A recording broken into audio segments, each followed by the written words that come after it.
Assalamualaikum warahmatullahi wabarakatuh. Pada artikel kali ini kita akan membahas tentang pembentukan ikatan nitrogen karbon alifatik yang merupakan bagian dari mata kuliah kimia organik sintesis. Nah, pertama yang kita akan bahas dalam pembelajaran ini ialah prinsip pembentukan ikatan karbon nitrogen. Jadi dalam prinsipnya pembentukan ikatan antara karbon dengan nitrogen itu terbagi menjadi dua metode, di mana nitrogen yang berada dalam senyawa organik itu dapat bersifat sebagai nukleofil sehingga dapat bereaksi dengan karbon elektrofil untuk membentuk ikatan karbon nitrogen. Nah, nitrogen juga itu dapat bertindak sebagai elektrofil yang kemudian bereaksi dengan karbon nukleofil ya, sehingga terbentuk ikatan karbon nitrogen. Umumnya metode yang pertama, di mana nitrogen bersifat nukleofil itu lebih penting atau lebih dominan digunakan dibandingkan nitrogen bersifat elektrofil. Nah, untuk bagian yang pertama yaitu nitrogen nukleofil, yang dimana nitrogen ini bersifat mudah memberikan pasangan elektron bebasnya untuk membentuk atau yang biasa disebut sebagai nitrogen ternary. Nah, reaksi dalam nitrogen ternary ini dia dapat bereaksi dengan karbon jenuh ya. Jadi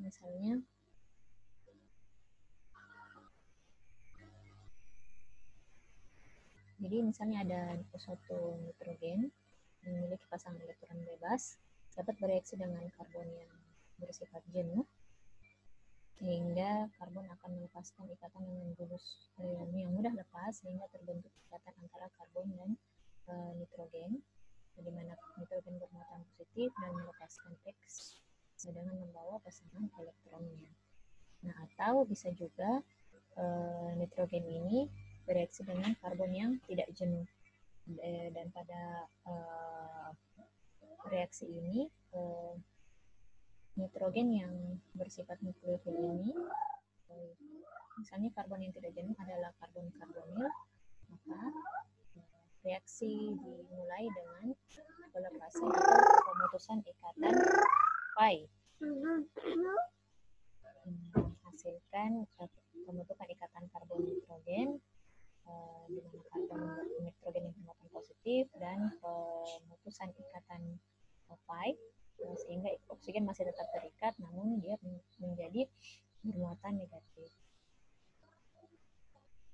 Seperti itu. Nah, jika dia bereaksi dengan karbon jenuh, maka akan membentuk suatu garam quaternary. Misalnya dalam hal ini kalau kita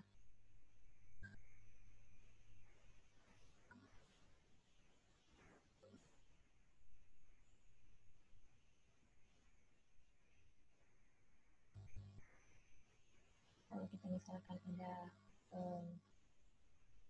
nitrogen atau amina tersier, di mana karbon nitrogen memiliki pasangan elektron bebas, kemudian bereaksi dengan suatu karbon yang jenuh dan mengikat suatu kubus yang mudah lepas, maka seperti prinsip reaksi pertama, dia akan melepaskan kubus Fermi sehingga membentuk ikatan karbon nitrogen.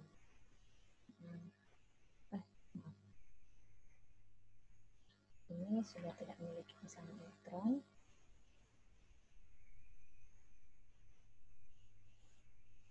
Kemudian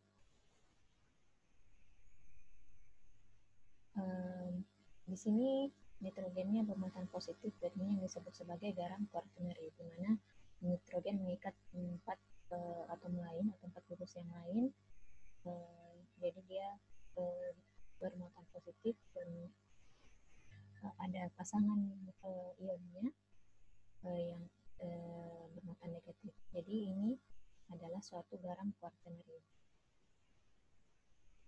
Itu. Nah, jika nitrogen mengikat satu atau lebih hidrogen, maka reaksinya dapat berlanjut melalui pelepasan proton Ya, jadi kalau yang bereaksi adalah suatu nitrogen yang masih mengikat hidrogen, ya, jadi R-nya 2, maka jika reaksi yang terjadi pada karbon yang jenuh, maka reaksinya akan berlanjut. Setelah tadi reaksi yang serupa seperti di atas itu terjadi, ini dimana N akan bermuatan negatif, di sini mengikat RH dan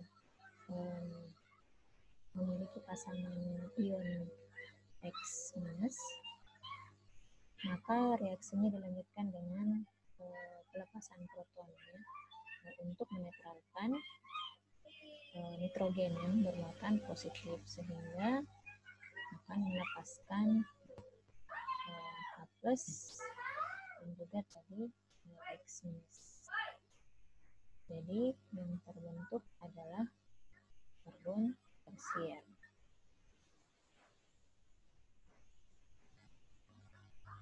Ya, jadi nitrogen kembali memiliki pasangan elektron bebas.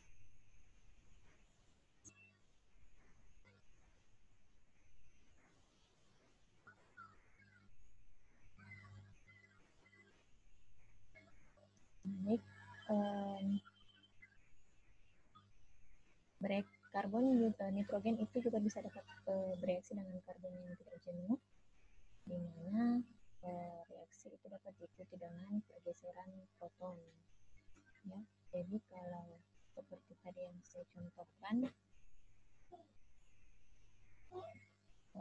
di mana nitrogen bereaksi dengan karbon yang tidak jenuh, misalnya kita punya R2NH, ya, kemudian bereaksi dengan suatu karbonil, ya. Ini adalah karbonil,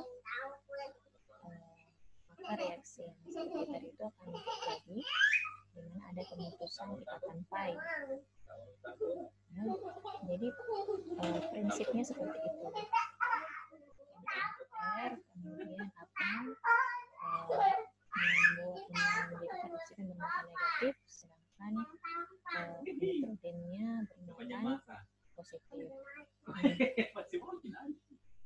Reaksinya akan diikuti dengan pergeseran proton, ya. Jadi adanya proton di sini yang berkaitan pada nitrogen bermuatan negatif positif akan mendorong oksigen yang bermuatan negatif ini untuk menarik proton, ya, sehingga disebut sebagai pergeseran proton. Jadi hidrogennya tidak lepas dari molekul tapi bergeser dari N ke O, sehingga nitrogennya kembali tidak bermuatan dan oksigennya mengikat hidrogen, jadi membentuk gugus hidroksil seperti itu. Nah, reaksi dapat diikuti dengan reaksi dehidrasi, yaitu pelepasan atau eliminasi H2O jika reaksi tersebut memungkinkan. Nah, kapan reaksi tersebut dikatakan memungkinkan untuk pelepasan H2O? Jika pada atom nitrogen itu masih mengandung hidrogen. Maka dengan kata lain, reaksi yang dapat mengalami reaksi dehidrasi, reaksi yang serupa yang dapat mengalami reaksi dehidrasi itu hanya reaksi pada nitrogen primer. Ya, jadi dia harus mengandung dua hidrogen, ya, yang terikat. Jadi akan ada dua hidrogen dan ketika dia bereaksi dengan karbonil, ya, maka yang terbentuk seperti reaksi di atas adalah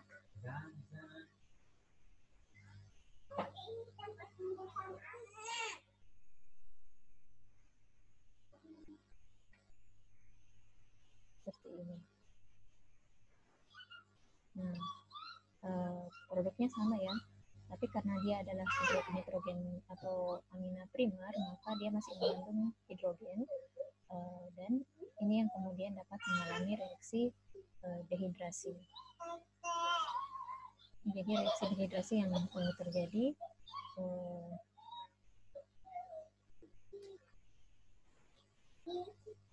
dapat melalui pemanasan sehingga akan membentuk ikatan rangkap.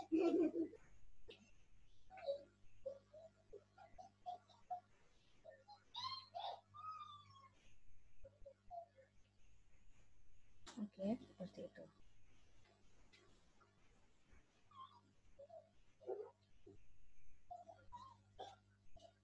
Kemudian jika karbonil mengikat suatu gugus pergi yang bersifat elektronegatif, maka reaksi dapat berlanjut dengan pelepasan gugus pergi dan proton dari nitrogen.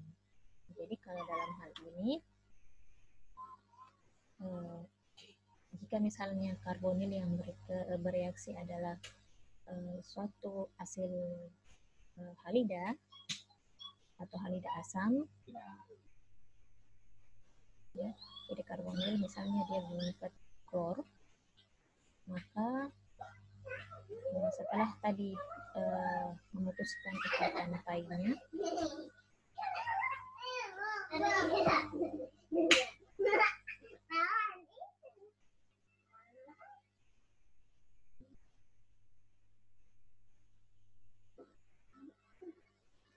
di sini negatif kemudian nitrogen positif, maka reaksi karena adanya gugus pergi di sini, oksigen bukannya mengambil hidrogen dari nitrogen, tapi membentuk kembali ikatan pi dan melepaskan gugus pergi. Ya, itu jika karbonil mengikat gugus pergi yang bersifat elektronegatif. Sedangkan hidrogen sendiri itu akan dinetralkan dengan pelepasan hidrogen. Jadi dalam hal ini yang lepas adalah klor negatif dan hidrogen positif. Jadi kembali terbentuk ikatan rangkap dengan oksigen. Jadi yang terbentuk adalah suatu amida.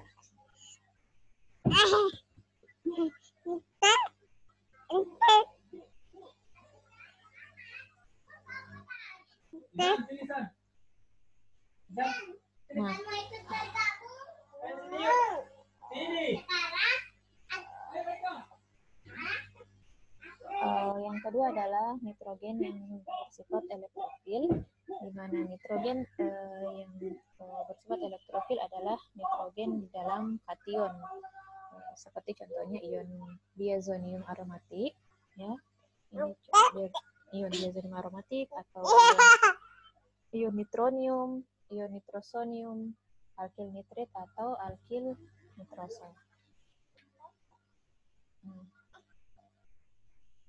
Alkil nitrit atau yang serupa dapat diserang oleh nukleofil dan kemudian melepaskan gugus pergi. Dalam hal ini suatu anion.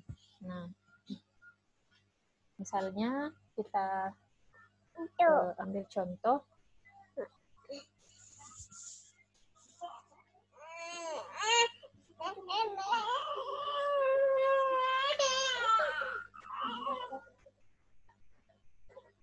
seperti yang ada di buku panduan. Jadi nukleofil yang memiliki satu pasangan elektron bebas. Jadi kita ambil contoh suatu ion serupa dengan ester, dalam hal ini alkil nitrit, ya. Jadi ini OR, kemudian berikatan rangkap dengan oksigen. Jadi ini analog dengan ester. Nah, jadi reaksinya akan menyerang nitrogen, ya, karena nitrogennya bersifat elektrofil. Nah, dilanjutkan dengan pelepasan ikatan pi, sehingga nukleofil akan berikatan dengan nitrogen.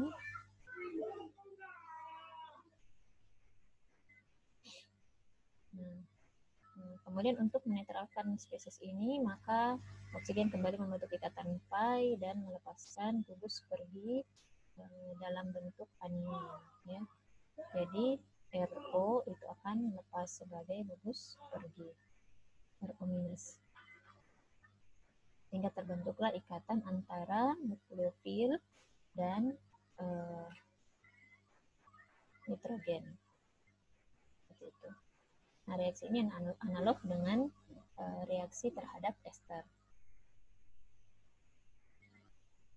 Nah, demikian untuk materi prinsip. Nanti kita akan lanjutkan dengan materi berikutnya, yaitu substitusi nitrogen nukleofil pada karbon tidak jenuh.